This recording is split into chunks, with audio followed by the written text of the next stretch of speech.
Bonjour à tous, ici Amélie. Merci d'être sur ma chaîne dédiée à l'économie domestique et à la propreté. On va plonger directement dans le sujet, alors restez avec Chaque moi. fleuriste a ses plantes d'intérieur préférées. Mais l'hypéastrum convient à tous les adeptes de l'entretien des plants en chambre dans les conditions pré-Vachni. La culture de bulles, autrefois cultivée en Amérique centrale et du Sud, vous conquérera par son caractère sans prétention et la variété de ses variétés. Et avec des soins appropriés, vous pouvez admirer les bourgeons luxueux tout au long de l'année. Soin après l'achat. Si vous achetez une fleur dans un magasin, préparez-vous à devoir faire beaucoup d'efforts pour qu'elle puisse vivre confortablement dans votre maison. Bien que l'hypéastrum soit sans prétention, la plupart des plantes arrivent sur le marché russe en provenance de l'étranger. Cela signifie que la fleur se trouve dans un substrat, et non dans la terre, car la Convention internationale interdit le transport de terre au-delà des frontières nationales. Attention! Le substrat est de la taureau retraitée et stérilisée, qui ne contient pas les substances nécessaires à la vie de la plante. Un séjour prolongé dans ce substrat peut entraîner une famine de la fleur ou un pourrissement des racines. Si vous avez entre les mains un hypéastrum hachette dans le commerce, il faut tout d'abord lui prodiguer les soins nécessaires à la maison. Cela dépend de la forme sous laquelle vous avez acheté la plante, l'hypéastrum fleuri ne doit pas être repique. Il est nécessaire d'attendre la fin de la période de floraison et de procéder alors seulement à la transplantation. Après la floraison, il faut couper le pédoncule au-dessus du bulbe pour que les graines n'apparaissent pas. Leur apparition affaiblirait la fleur. Le mélange pour la plantation de la plante est préparé à partir de tourbe, de sable, d'humus et de gazon, pris en proportions égales. On peut y ajouter une petite quantité de bouse de vache. Le rempotage de l'hypéastrum se fait une fois tous les 2 ans. Le pot dans lequel le bulbe est enfoui ne doit pas être très grand, sinon la floraison sera moins fréquentée. Plongez les bulbes d'hypéastrum achetés dans le pot et enficez-les aux 2/3 de manière à ce qu'une partie du bulbe ressorte. Placez le pot dans un endroit chaud. Attendez l'apparition des premières pousses et arrosez abondamment la plante. Une fois tous les 7 jours, fertilisez la plante d'intérieur, vaporisez de l'eau jusqu'à l'apparition d'une flèche avec un bourgeon. Important, les bulbes et les autres parties de la plante contiennent une substance toxique, la crinine. Période d'adaptation de la fleur d'intérieur. La période d'adaptation est la condition la plus importante pour la culture de l'hypéastrum à la maison. Pendant cette période, il est important de prendre soin de la plante. Si vous apportez un hypéastrum dans la maison, il faut tout d'abord inspecter soigneusement la plante pour détecter les maladies et les parasites. Mettez-la en quarantaine dans un endroit éloigné des autres plantes d'intérieur et donnez-lui un traitement préventif. Après quelques semaines, lorsque la plante s'est remise du stress, vous pouvez la rempoter. Choisissez un emplacement permanent pour la fleur, dans des conditions favorables, température, humidité, éclairage. Organisez un arrosage modéré et un apport d'engrais. Comment prendre soin d'un hypéastrum?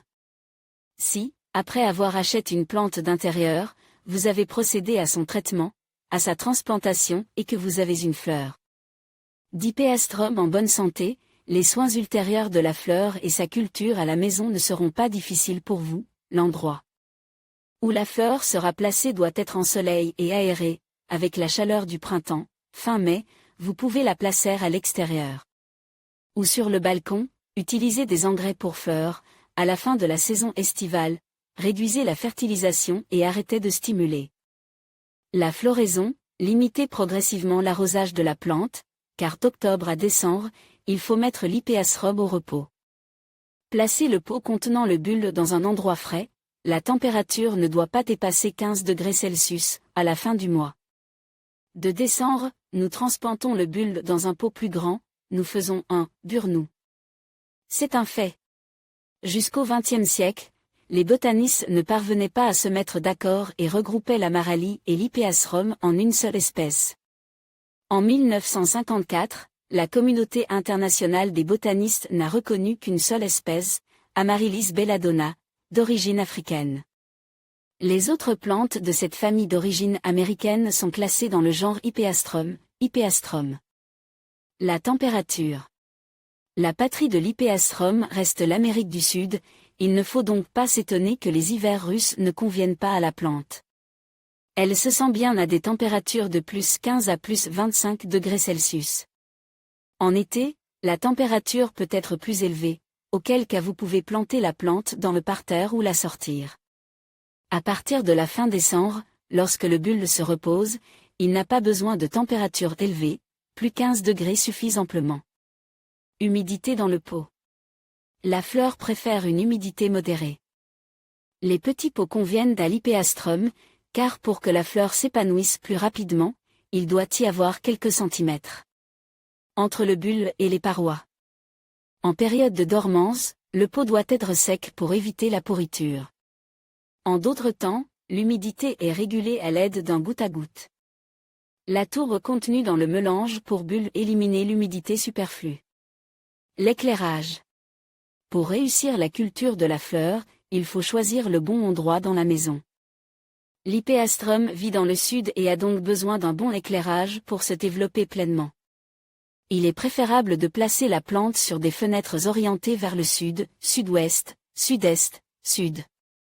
La lumière ne doit pas nécessairement être directe, elle peut être diffuse mais vive.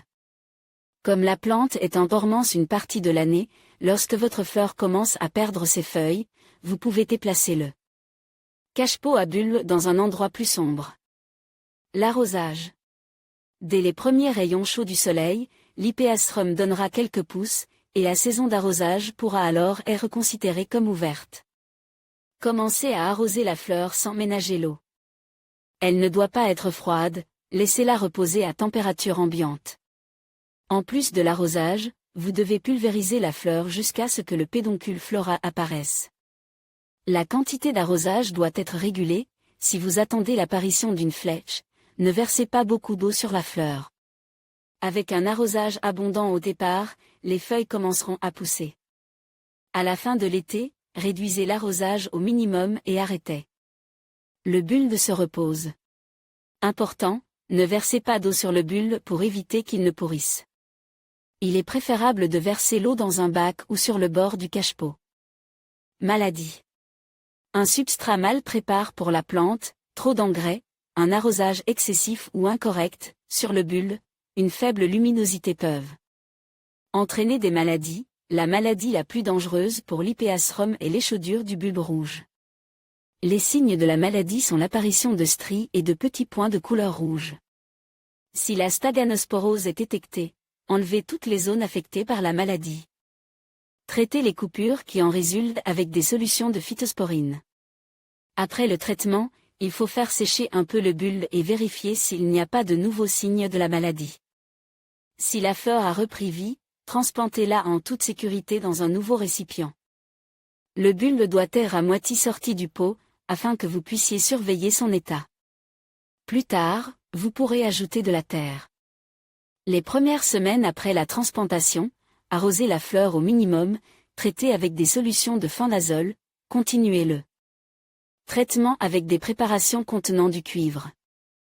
Le bulbe d'Hypeastrum ne germe pas. Si plusieurs mois se sont écoulés après la plantation de la plante et que vous ne voyez pas une seule pousse dans le pot, il y a lieu de s'inquiéter. Votre bulbe a peut-être été endommagé pendant le transport ou la transplantation.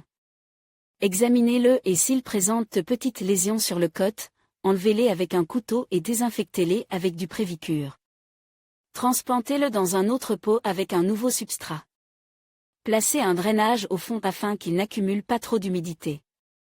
Mais si vous voyez de la pourriture sur le bulbe, non pas sur les côtes, mais sur le dessus et le dessous, c'est qu'il est mort. Des croûtes blanches ou rouges sur les deux côtes de la feuille, des parasites ont pris possession de votre fleur. En approchant une loupe de la feuille, on peut les voir. Il est urgent de traiter la plante avec une solution comme Bactara. Pour éliminer non seulement les insectes adultes, mais aussi les larves et les œufs, le traitement doit être effectué environ 4 fois. À 6 à 7 jours d'intervalle. L'étonnante fleur Hypeastrum compte environ 80 espèces. Parmi elles, il y en a certainement une qui sera à votre goût et qui vous plaira par sa belle floraison.